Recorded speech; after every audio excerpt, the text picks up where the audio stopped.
Hey there, welcome to my channel.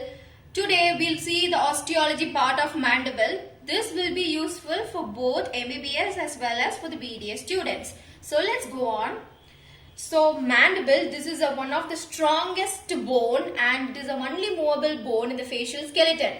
This is a U-shaped bone where you could see the upper border of the mandible is called as alveolar socket. The lower border of the mandible is called as base.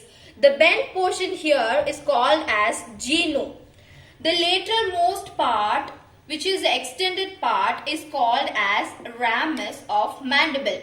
This is called as mental foramen, where mental nerves and vessels comes out. The midline which joins the two parts of the mandible, this line is called as ventral protuberance. So this is a ramus of the mandible. As I said, this have two process. The sharp process called as coronoid process and this is called as condylar process. This condylar process articulates with a temporal bone to form the temporomandibular joint, or else it is called as TMJ. Between these two processes, there is a notch called as mandibular notch. The lateral surface of the mandible, this is the lateralmost surface and it is extended one. This portion is called as the ramus. As I said, will give insertion to masseter muscle, and if you trace the anterior border of the ramus, it continues as an oblique line. You could see a oblique line here. This oblique line where it gives origin to buccinator, depressor angularis oris and depressor labial inferioris, and the base gives origin to platysma muscle. The base gives origin to platysma muscle.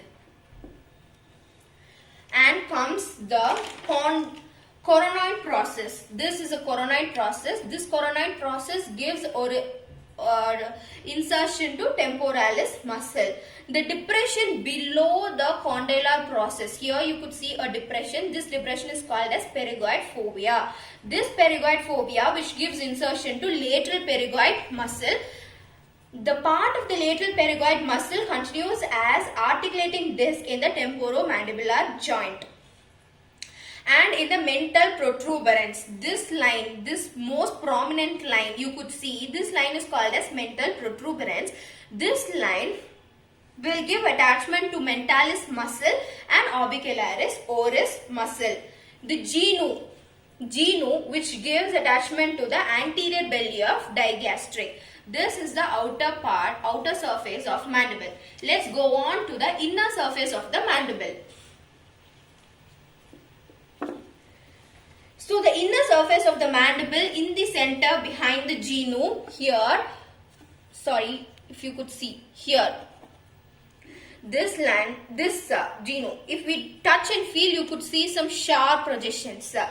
Here, which is this sharp projection is called as genium tubercle.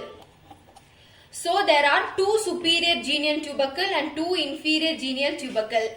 The two superior genial tubercle gives origin to genioglossus muscle and two inferior genial tubercle gives origin to geniohyoid muscle.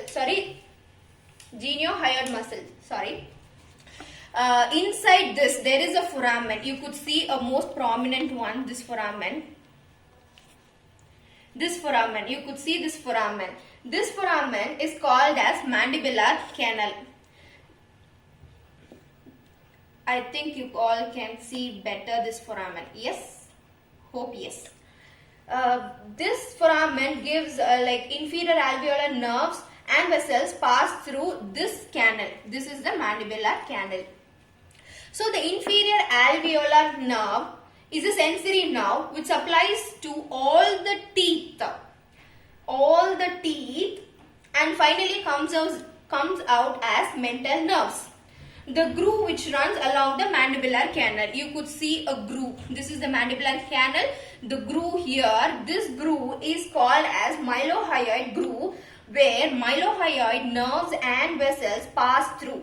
This mylohyoid groove, before entering the inferior alveolar nerve, gives rise to the nerve to mylohyoid, which is the motor part.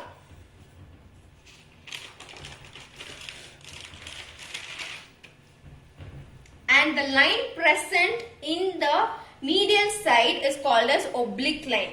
Here you could see a line which is not in line with this oblique line.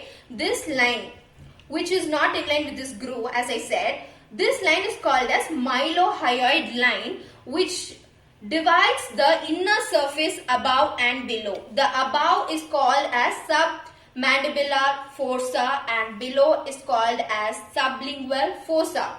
This mylohyoid line gives rise to mylohyoid muscles and inner surface of the angle. Inner surface of the angle in the sense, this is the angle of the mandible,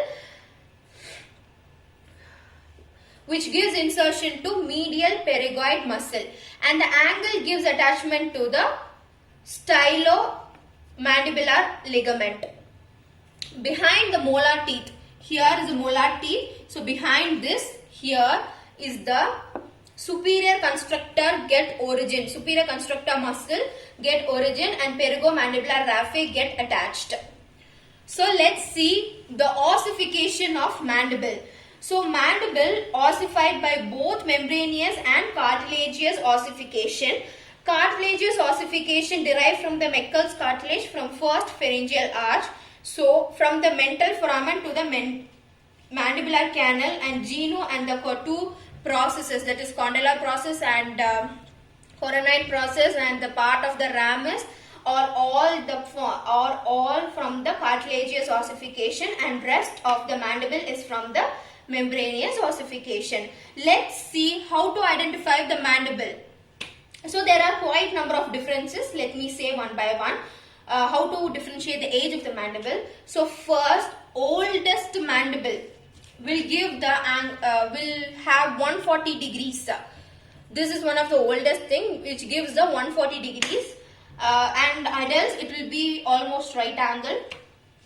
And position of the mental foramen, you could see the mental foramen. This is a mental foramen. So this mental foramen will be close to the superior border or alveolar border in the oldest person, old age person, whereas in the adult it will be in the midline.